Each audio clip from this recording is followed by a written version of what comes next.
Hello there, guys. Hello. I have decided to start a bit earlier, and I'm gonna search and look for a couple of things. I'm gonna prepare a couple of things to cover in today's stream, and hopefully we're gonna end up getting a better view at everything what at least for now, NCSoft ended up like releasing as information towards the Throneandliberty game.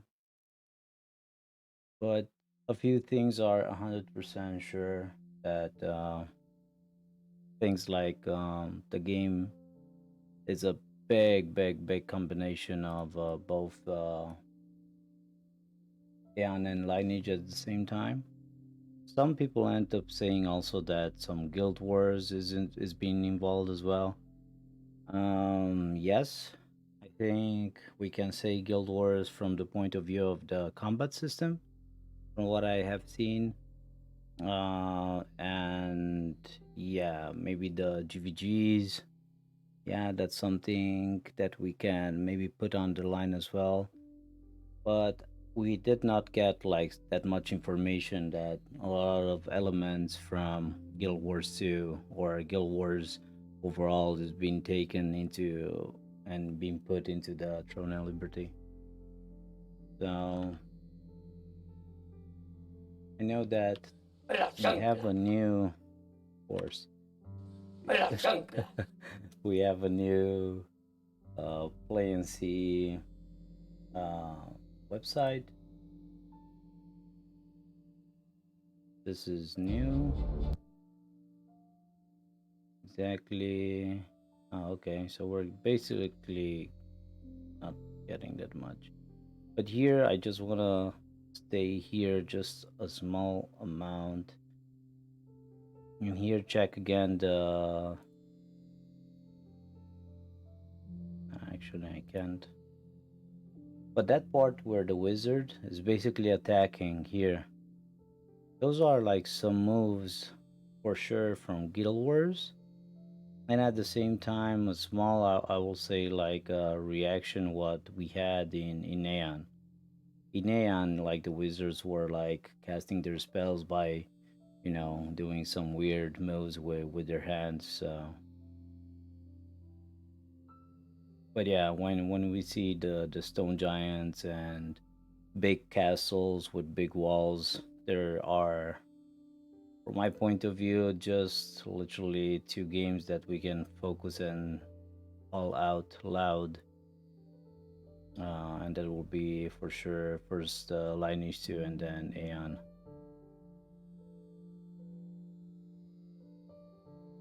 Nothing much info on the page, really not that much information. Some cool pictures as always, the big raid boss, world boss, I think, that here again some sieges. I'm definitely curious. Fortunately, I do not understand Korean, but I have seen into the trailer the point where the golems were basically acting as a player was literally them. So was literally like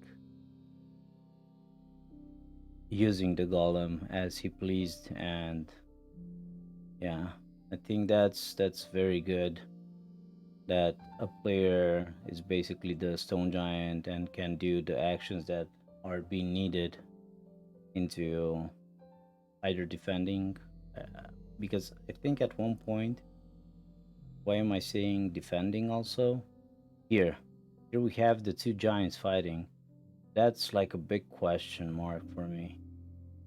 Is it either the keeper of the castle, or is it like a golem that also the guys that are defending can summon to basically protect? That will be like fair now. When you think about it, that here in this picture we have three golems sieging One was a fire, one was most likely as a siege weapon to destroy the gates and the walls, and for sure the other two were like meant for something else, but we will most likely get that information later on. Okay, that being said, on this page is not that much to cover. I'll try to find something else. What I want to take a look at real quick.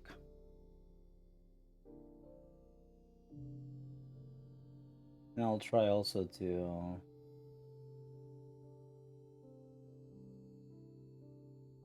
cover the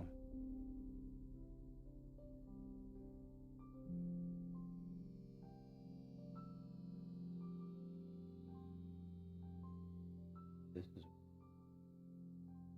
I'm clicking 10,000 times. One time to open by looks scared.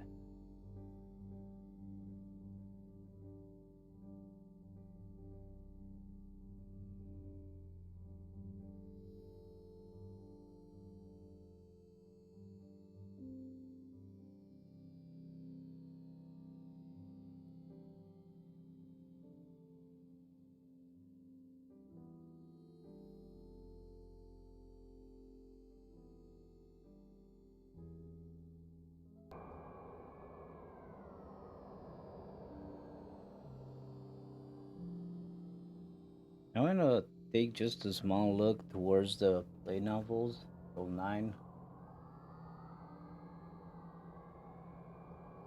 You have like just a small idea, or let's say a better idea of what exactly is the lore about. And keep looking at that.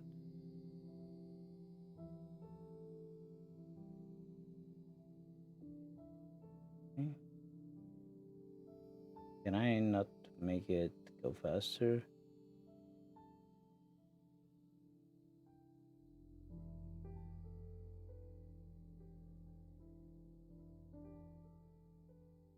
Okay.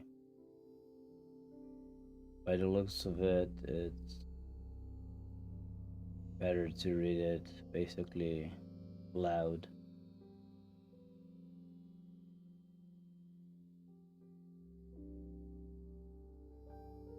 Hmm.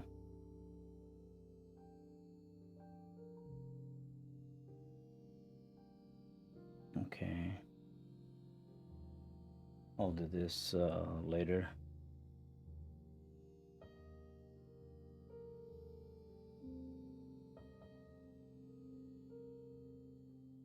Light novels are very, very, very interesting in how they end up doing them. And I will like to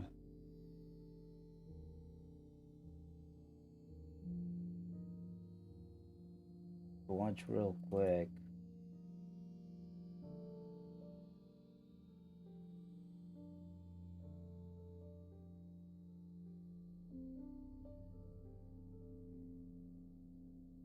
Watch real quick something. And then I'm gonna jump into checking better and try to see, because I end up seeing a lot of weird questions. Also, people talking about an auto fighter button, auto combat, but I don't think it's yeah, that something like that is not gonna pop into the game, or it should not pop. Okay, like into the Lineage 2 we have something like that, but that what we have into the Lineage is we just cannot compare it, or at least that's how I see it.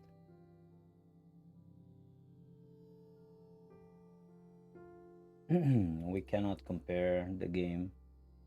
The game is like very, very hard, grindy, and so on, but still I kind of love it. In compared to Lost Ark, I find Lineage 2 a bit more chilling.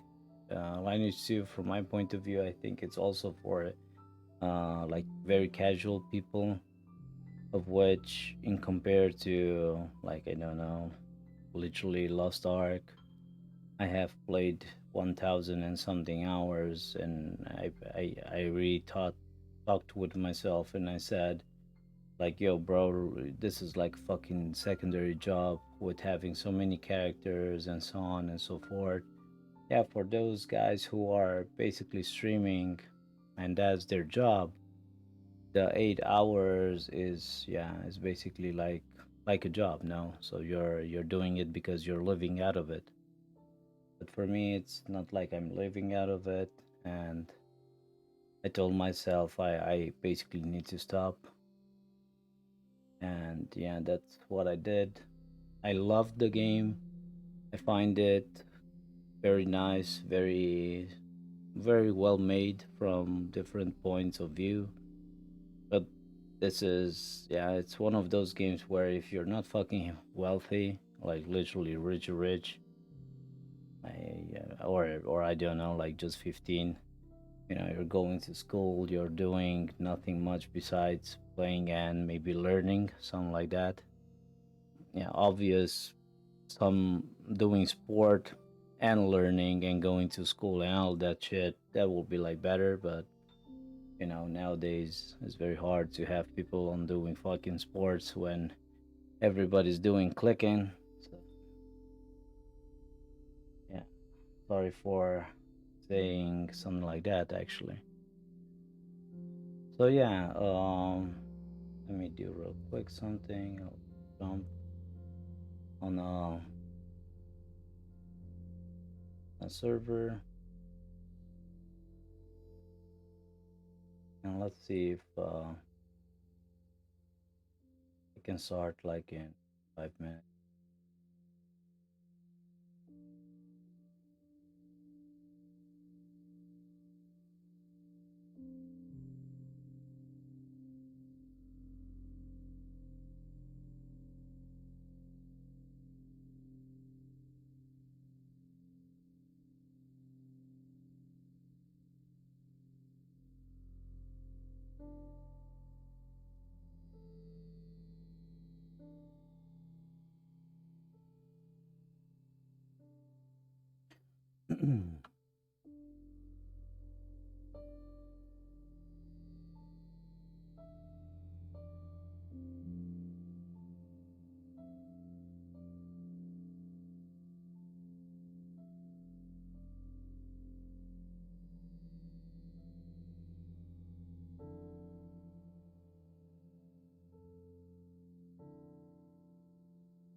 Okay.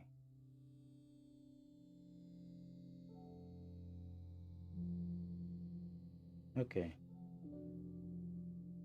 So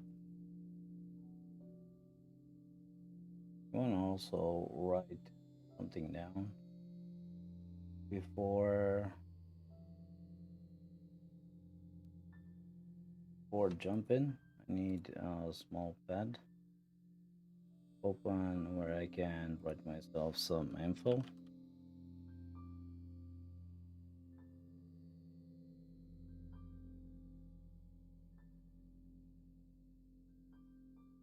I want to pop my Paterito.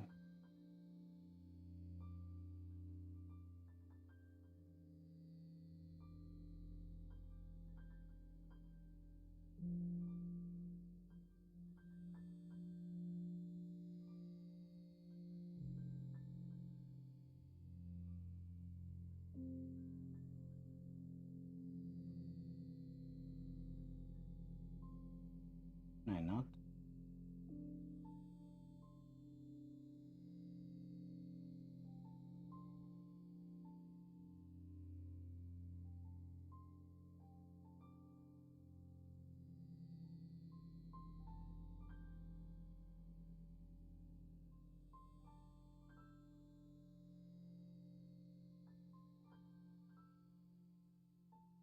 Oh well,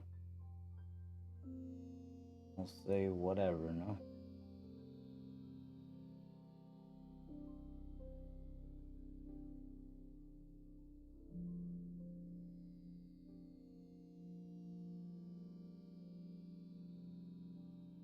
Okay, so let's just make it a bit bigger and all good. I'll say good. Wonderful.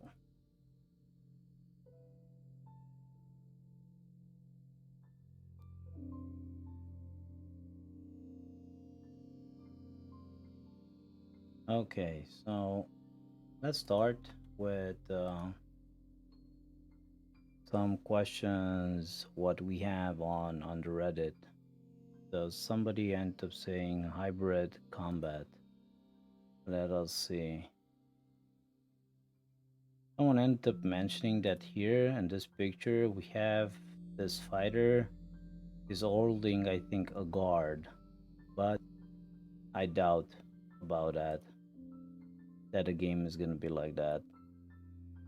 The players is targeting an enemy triangle symbol, enemy player locked. Okay, hybrid combat like PSO2. I mean, in most of the games you can basically focus on your target, but I I personally I doubt I doubt about something like this into the game. I don't think it's gonna be something like this. Like for sure, I would like to say that the question with hybrid combat is a big no. No way. That's a no way. Okay, let's hop into the next question.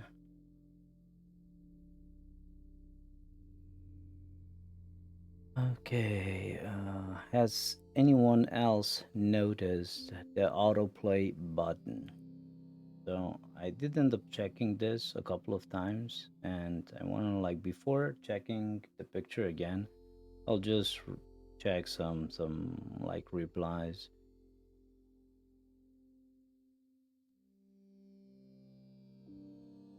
Just an asset, not really an autoplay button being such an early build.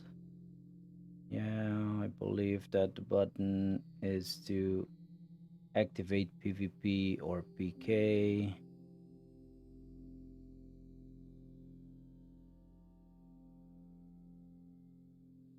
Okay.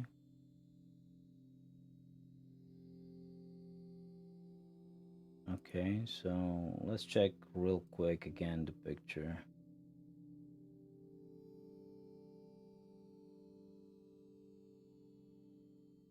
Okay, so for sure it's a big question mark what exactly are the meanings of those? Because some people end up saying it's like putting yourself into a PK mode where you wanna basically kill people or like being active into the PvP. Something what in Lineage you needed to flag someone in able in like uh, be able to do the PvP, or you could just kill the person without him reacting to it, and you would have get some bad karma, which yeah was very dangerous to play with or play around it into the mid or late game. So a lot of people think that there's not something that is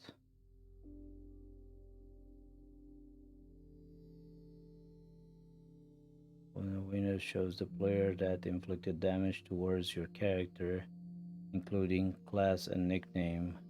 The T is true flagging command.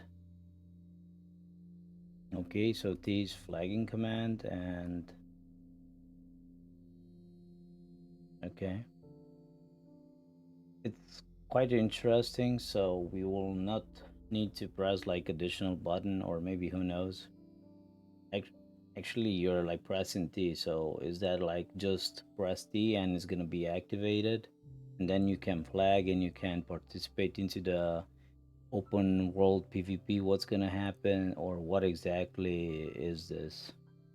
We have unfortunately some information here in Korean, but I cannot say 100% what that is. But maybe it is a system, a different system where okay, you're being allowed into participating into the PvP or you're not, or you see people, fighting and smashing each other, and then you want to participate, and you can also activate your, let's say, yeah, flagging mode, the T button. By the looks of it, what we have right now here with a red dot on it, it's a bit, yeah, under a question mark still, but for sure the people that had participated, they already know what exactly is happening and how exactly is this gonna work. But I find it okay in this case, so we don't need to be like literally Rambos all the time. You can either participate or maybe just stay put. The red icon, it's not related to flagging. Okay, there is the purple icon for that. You can clearly notice that the Z opens some kind of player list that specifies class, weapon, and nickname.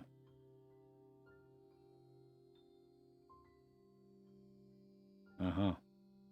It's, yeah, different opinions. Everybody's saying that there is a system where you're activating and you're getting more information and so on and so forth.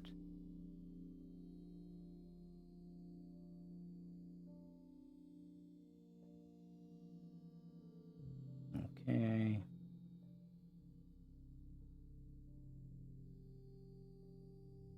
I do not think this those comments are basically make any sense with oh my god, another mobile game, because it's not the case. Just because we have some buttons that we can press in order to activate or participate into the PvP, I do not think that makes the game a mobile game.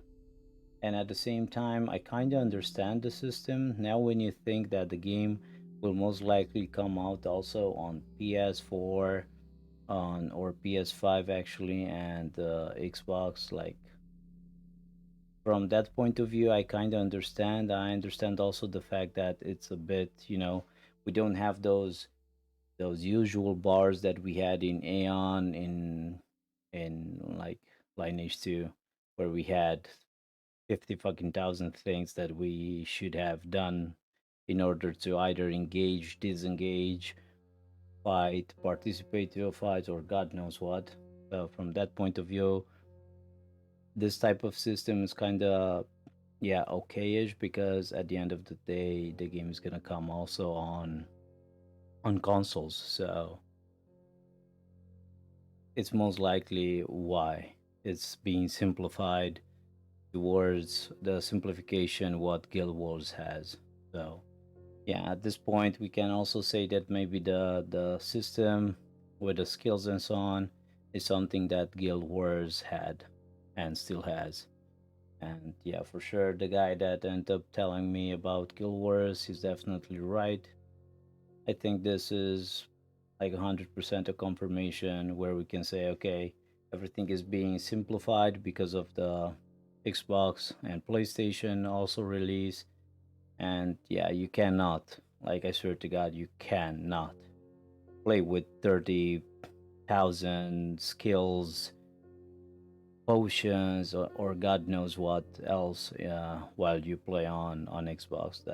That's literally it. Okay, I'm very happy that we could clear this one as well. So the autoplay button is not an autoplay button.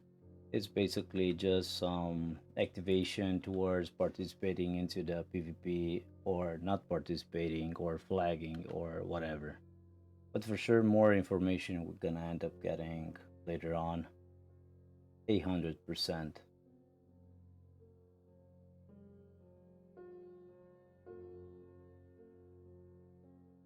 Okay, so let's see what do we have here. Some skills and consumable tools and internet testing video. Those are skills. Yeah, some skills and consumables. Yeah.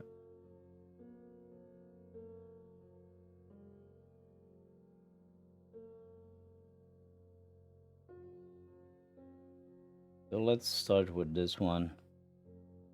Devotion, Sanctuary, Epic. Creates an aura of devotion that allows you to absorb damage that would otherwise affect party members within the area of effect. So most likely this skill is something from like a support class. Okay. Let's go towards the next one. This one I just looked at it and saw like this small picture and I was like, okay, this is an assassin. So a skill that allows you to move behind a target and deal damage equal to 100% of base damage so quickly that only the trailing edge of your shadow is visible. Ah, has 60% chance of decreasing the target's movement speed by 50% for 6 seconds. Okay. Well, this is a very nice looking skill for assassin. Very, very, very nice. Mobility, you're slowing, you can just hammer the living hell out of the target that you are basically locking on. And the elixir, recovery of health. Okay, and a potion. I'm definitely curious because I saw like a lot of shiny weapons while attacking. So I wonder if the soul shots are being put also into Throneandliberty at this point. Big question mark. I feel like we have a big chance of having something like that. And why am I saying something like that will be also very easy to put into the bar and just have it activated, even on Xbox or overall like on consoles. So maybe that's something what we will have also into the Throneandliberty. Not 100% sure of it, but by the looks of it, that so many people were there and kind of a lot of shiny weapons while attacking and so on. It might be from the skills that they are using, but I cannot say it up to 100%.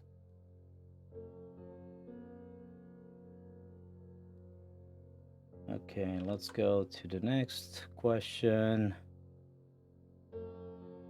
Am I seeing click to move? Like, what is wrong with click to move? No, they moved away from Lost Ark style when Lost Ark came out, moved to more of a Black Desert type.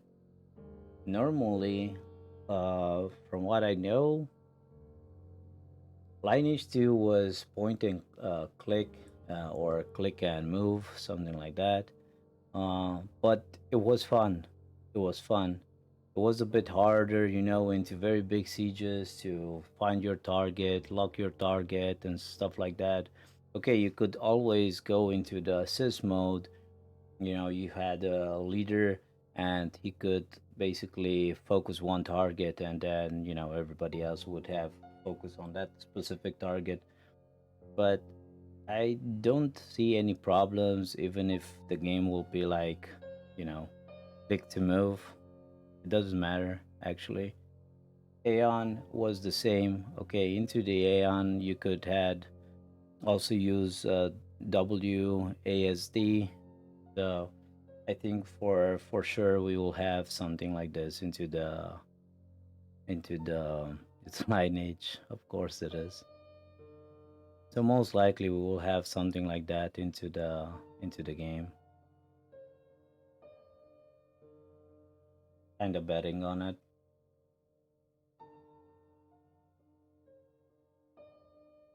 Click and move or double UASD. It is basically it doesn't matter.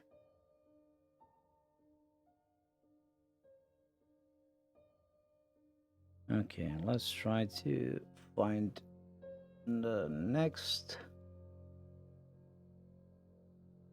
Finally, it's here. What exactly is this? Okay. Basically, the trailer.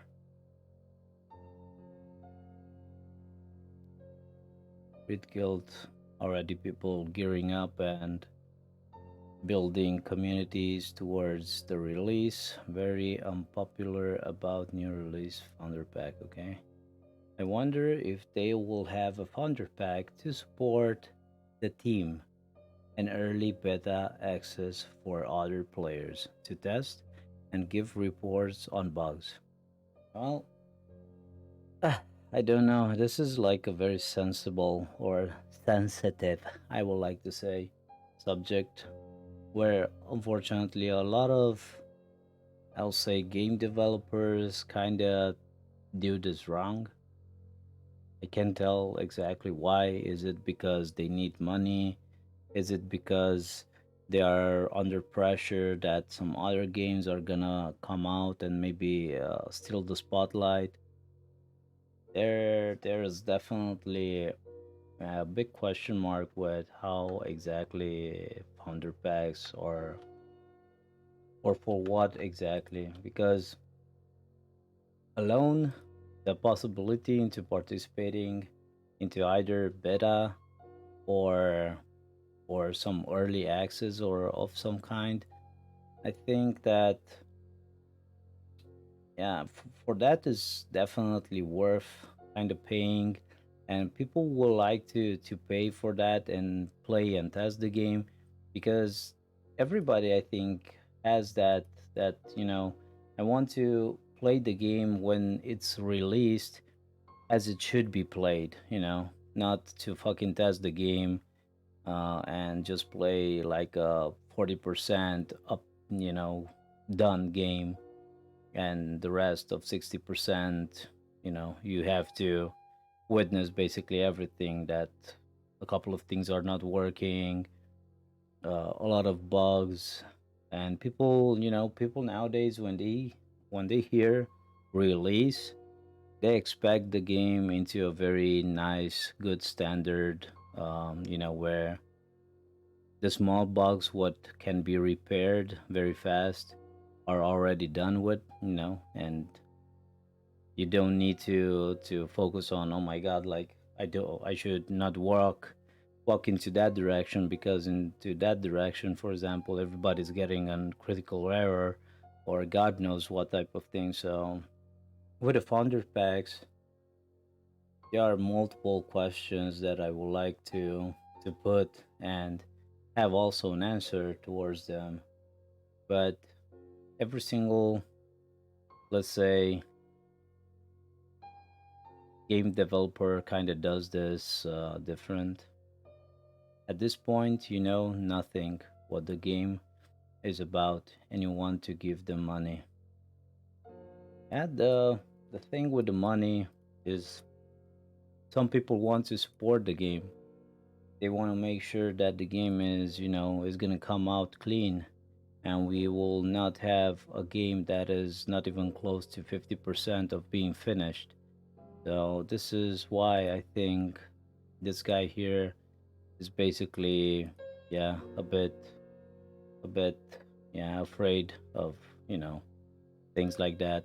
I have already, into the past, I will say 1.5 months, I was like so hyped for two games. I'm not gonna call the names of them.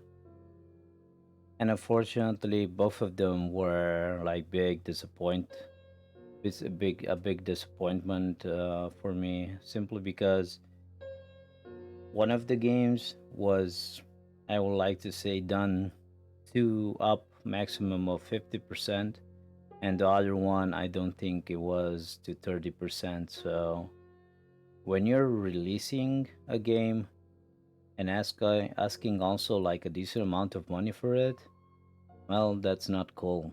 And because of that, a lot of people will basically drop the confidence in purchasing something from them next time. Or maybe if they have enough money, they will not focus into whatsoever, purchasing. Maybe money is not a problem in that case. They are kind of safe. They will always make money. But when it comes to having a game up to at least 75-80% done, and maybe we have a beta test where we can maybe on deck like get some small bugs what needed to be fixed, or that's the end game, because in games like this where castle sieges are gonna be, and a lot of PvP, a lot of raid bosses and so on and so forth, I think those type of games do need a very decent beta test or alpha test or whatever they want to call it. It's gonna be in a big need. Or yeah, I know that NCSoft has very a lot of an army of people, let's put it like that, so they can do this internally, basically what they did also with the beta. But having maybe 10 to 15,000 people playing, or let's say 20,000 people, I think that's gonna be like a better approach towards yeah, finding very, let's say, exploiting maybe bugs or some other type of bugs. But yeah, founder packs, I, for sure they will be. And I hope that the game, because this is like where kind of everybody is asking themselves, hey, is it gonna be pay to win? um so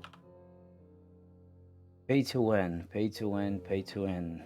Unfortunately, nowadays people kind of understand pay to win different.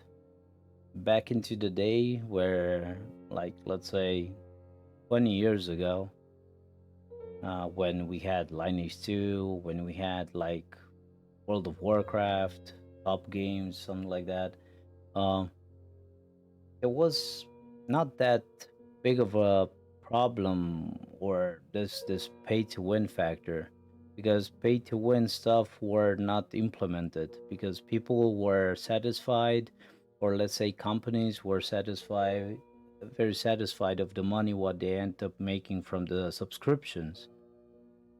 And I think this is like one of the biggest problems. Why not keep the game as a subscription base? No, look at World of Warcraft. It's working. It's working, and people that love the game, people that enjoy the game, are staying there.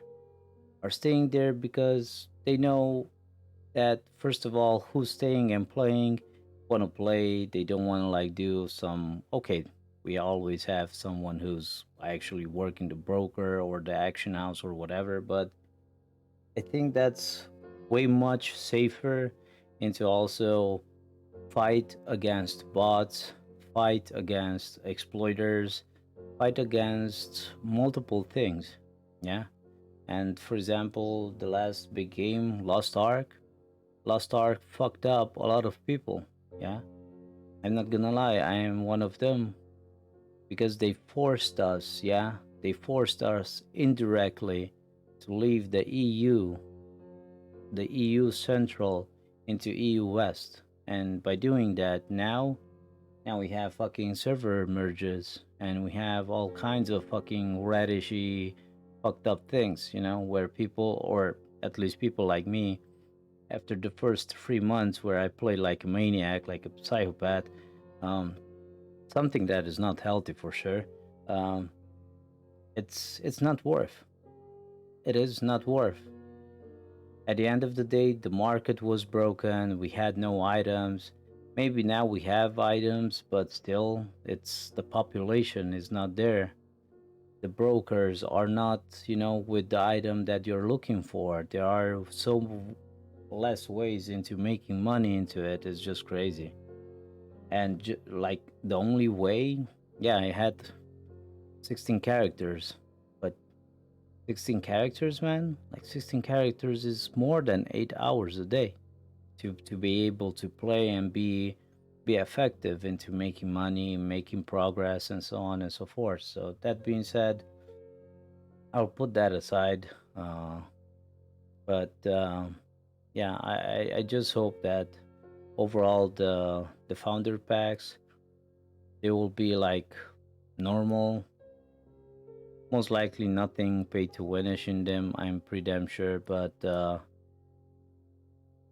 I know for a fact that in either Lineage 2 or Aeon or even Guild Wars, very advanced people that play as a team, they always had a very big advantage.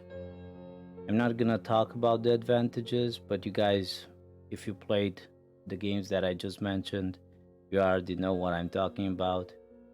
Actually, Aeon Classic is gonna come back into Europe, where a lot of people, even me, I'm very hyped. But I know also at the same time, if I do not have a strong team where you can rely on and play with nonstop, you're not gonna make it, to the top. You can still be good. You can still be reliable into the fights, into the PvP zone, and also the capturing and so on, the castle sieges. But still, you cannot compare yourself. So they end up talking about some catch-up mechanics. I wonder what exactly are those, and let's hope if those are being implemented, they should like be, yeah, not so hard on us. Yeah, hopefully. Okay, we end up talking way too much about founders packs and pay to win. Yeah, pay to win, man. Everybody, if they see into the cash up experience gained 25%, it's pay to win, bruh. Ay, ay, ay.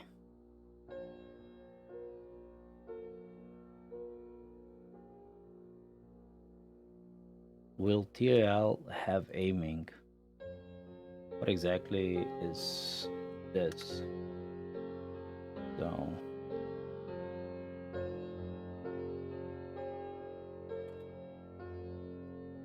So, will TL have aiming? Just wondering because my main concern is if there's only around 6 kills, if they are either auto target or AoE. So first, imagining playing a mage and pressing 1 to 6 on cooldown, and that's it.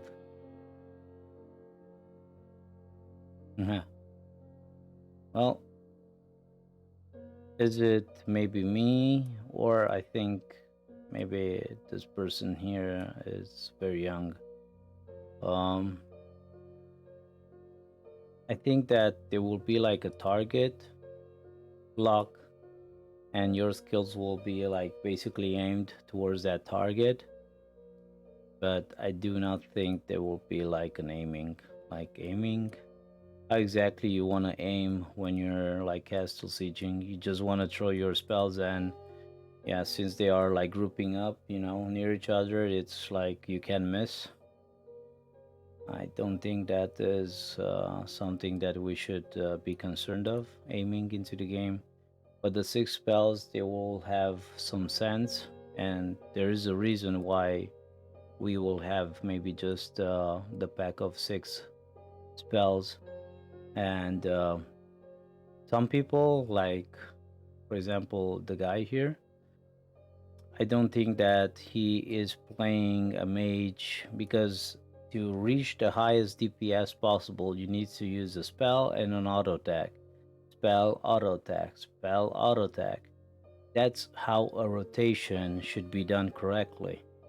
If you're pressing your like just your spells, like 1 to 6, like a fucking piano, whoop. Well, after that, I don't see you doing something, besides auto clicking. So to have a clean rotation of your spells, you always need to combine them. Combine them with some auto attack. Global release. I do have some big questions here with a global release. So,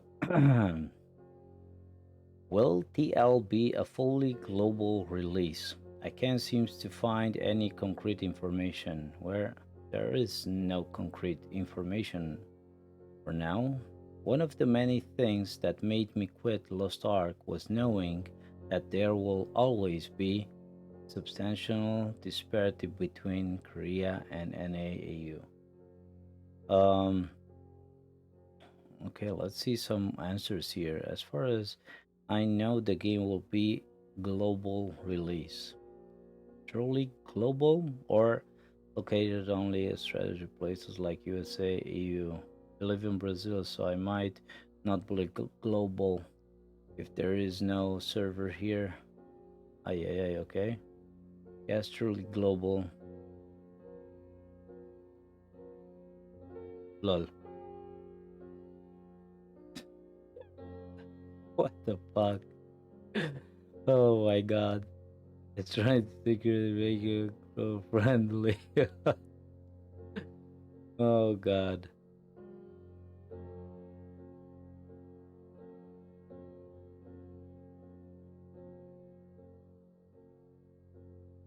Okay.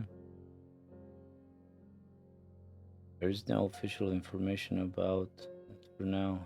Interviewing global release, global audience, our main target of the product, not only Korea as market, so let's hope for the best.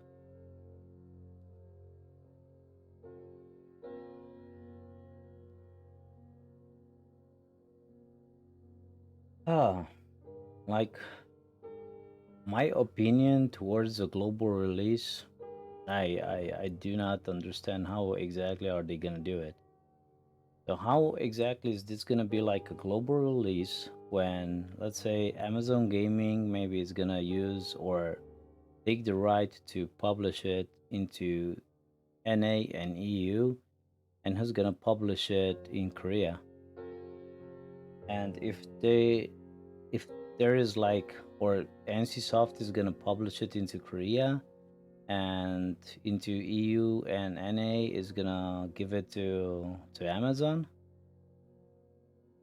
and they will, like, I don't know, talk between them, like how, when, and what exactly. I kinda don't see how exactly this is gonna work. Maybe Korea is gonna be released a bit faster, and after 1, 2, 3, maybe a month, NA and EU. I really don't get it. How exactly is this gonna work? And if it's Amazon games, I just hope from my bottom of my heart that they will not do the stupidest thing what they ended up doing with Lost Ark, breaking the fucking EU into two different regions and fucking everybody up. Like, I just hope, I just hope global release question mark for sure. So the global release we end up doing.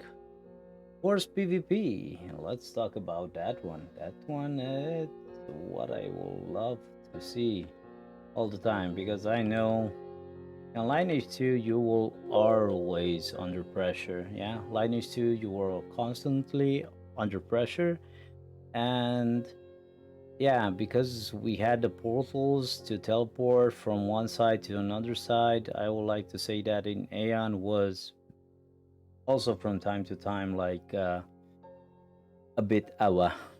Yeah, a bit I need to watch my back. But okay, into the abyss it was different because Abyss was basically PvP zone. So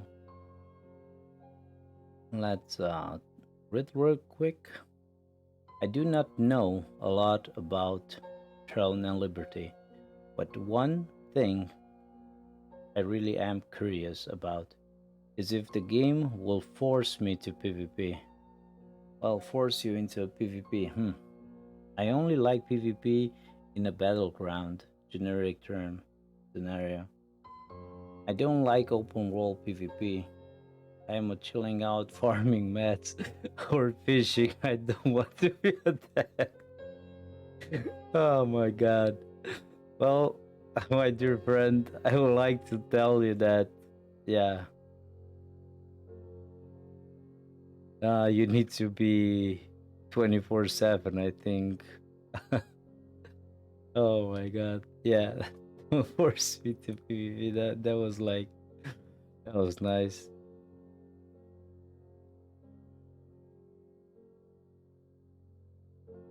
I'm definitely curious how exactly it's gonna be also the PvP, but for sure, uh, Mr. Zuka, he needs to know that most likely Throneandliberty, in compared to Lost Ark, is gonna be into more PvP focused or orientated, simply because NCSoft, every single MMORPG that they end up doing, was focused heavily into that direction.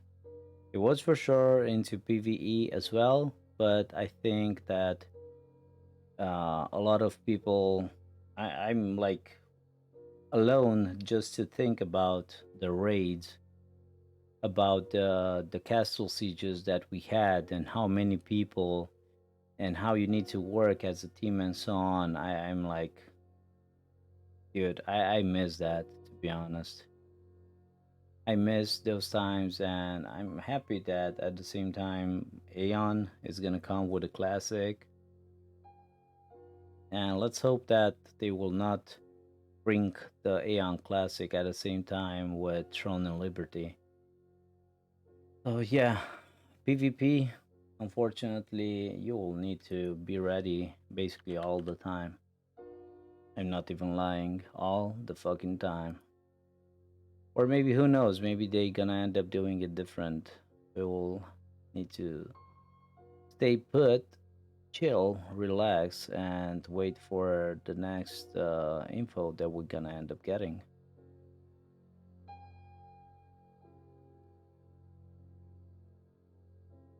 Okay, this is the interview. Let's watch this real quick. Oh my god, hopefully it's not a bad saitua. Okay. For an implement, okay. Okay, okay.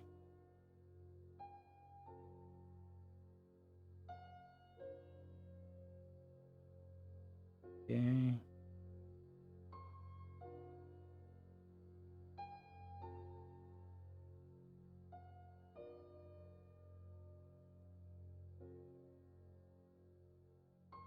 Oh, okay. I understand. This is nothing that is interesting in reading right now. Korean style MMORPG has a fan base overseas, designing content for overseas users. Okay. Just the information, why they are doing a couple of things. Corporate culture communicates without distinction between Koreans and foreigners is attractive. Okay. Well, fuck me, we end up getting a lot of information. Like W.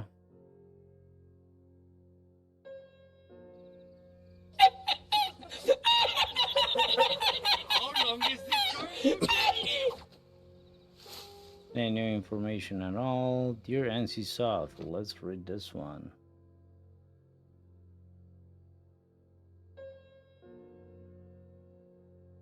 Jesus, choose a variety about their own partner. Cross fingers.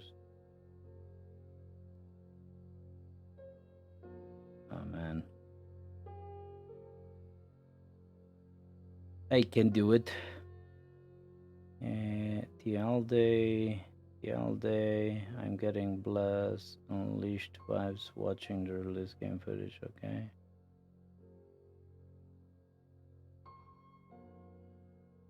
What do you want to see in beta?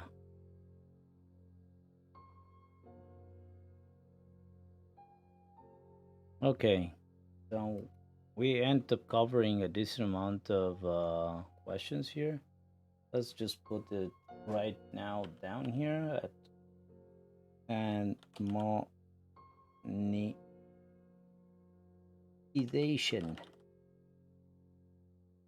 So I personally think that the monetization into Throne and Liberty will be most likely, from what we end up seeing, the character creation section. It was just a small blink into it, but I think by how the characters look and from what I know also as skins overall and things that you could do actually into Guild Wars, into Aeon, into Lineage 2, I think they can make a decent amount of money by doing just, skins, pets and stuff like this into the monetization.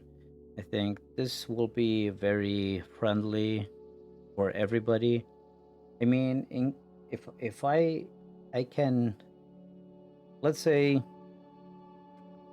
comparing some of the games with Lost Ark, I think Lost Ark has a decent way of monetization, but they were slow, and I think I don't know what the current base of people are saying, if they are slow, if they are like faster now with the skins. But at the beginning, we had basically nothing.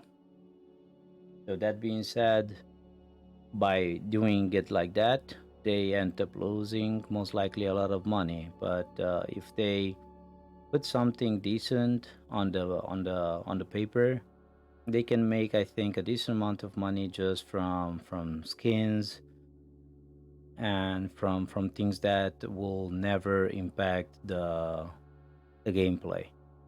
For sure, they can also put stuff like, I don't know, maybe some potions, some other things, but nowadays, like I said, people are very sensitive about the pay to win, and even today, although like into Lost Ark, for sure into Lost Ark you can fucking rob a bank, and put all the money that you end up robbing into the game so you can boost yourself up very fast. You can do that. But at the end of the time, when you see how much money you end up investing, my question is it worth doing it? You know? Because it's something else when the pay to win aspect is being like I mean, here is again some wills. I'm not gonna talk about it anymore. I just want to say that they can do it very clean if they want to. So I don't think the monetization should be a problem for them. They could easily go and say, okay, we will do a monthly subscription base with the premium pack, and that alone will make them money. Besides that, they can go and make some, I don't know, remodeling, skins or whatever for the characters. I think they can make a decent amount of money. Also, character slots maybe that will make also some money. I'm talking and maybe putting some information what kind of Lost Ark had, and they were good. I'm not gonna lie, they were good, and I think something like that is very well taken by everybody. okay, there are the bots and so on and so forth. This is why I think if you do the game with a monthly subscription, you can already cutting a lot of bots out of the system. So the guy who wants to maybe, let's say, try do some botting and maybe do some side hustle, I think that if the 15 euro per month is being asked for, then he needs to invest quite a lot in order to make some adena or whatever the name of the gold is going to be into Throne and Liberty. And you know at the same time, he needs not just to farm it, also to sell it. So I think that we should not panic towards thinking, oh my god, it's going to be pay to win, because I don't think they want to make it pay to win. I'm watching behind, and I watch and look at Lineage 2 or Aeon, and at the beginning there were like literally no such things as pay to win aspects. But okay, after like a couple of years, like 1, 2, 3, 4 years, maybe they had added a couple of things that we can maybe say and put into a question mark. But I'm quite happy, and I hope, to be honest, that Amazon Gaming hopefully is gonna get the publishment of the Throne and Liberty into Europe or NA, and hope that they will not break us like Gameforge. I'm sorry to say this, but Gameforge ended up breaking and ruining a couple of NCSoft games. Uh, we can say Blade and Soul. We can say maybe Lineage as well. I can't tell if Lineage was under their power and publishment, but Blade and Soul was, and also Aeon, and still is. And I think this is they are doing a poor job. At the beginning, into the Blade and Soul, they did not do what I end up mentioning, the pay to win aspect. But after a year, they started blabbing literally with pay to win aspects. So let's hope that whoever gets the hands on Throne of Liberty to publish and bring it towards Europe is gonna do a very nice job, and thinking that the game needs to stay alive to make money, not just get the get the pocket full at the beginning and then let the game die, because that's not gonna bring nothing. So I hope that yeah, the small info that I end up talking about till this point, the small questions that I end up answering, it's maybe maybe it's good for some of you guys. Hopefully, it's uh, it's gonna be it's gonna be a good game. I know from the point of view that when we have sieges like that with multiple people, that alone is gonna be very, very, very funny, and there we will get a lot of fun. I can already tell. And if we have also the possibility of PvP into the open world, oh man, oh man, I know that it doesn't matter if I will be able to play like crazy or not. I think that the game will still be a lot of fun for the casual people. Casual people, I cannot say that in Lost Ark you're getting fun as a casual. At least I could not play the game as casual. I just could not. My soul was like literally crying every single time when I did my stuff just on one character. And after doing all my stuff on one character, I didn't even approach towards doing something into that day. So yeah, that's why. that was one of the reasons why I needed to quit Lost Ark. But hey, we're looking forward to see how Throneandliberty is gonna show, if it's good, if it's bad. Looking forward to see. And what can I say? Thank you guys so much for dropping by. Hope you enjoyed the Q&A. And yeah, stay healthy and play smart. I'm a jack off. See you guys into the next one. Take care.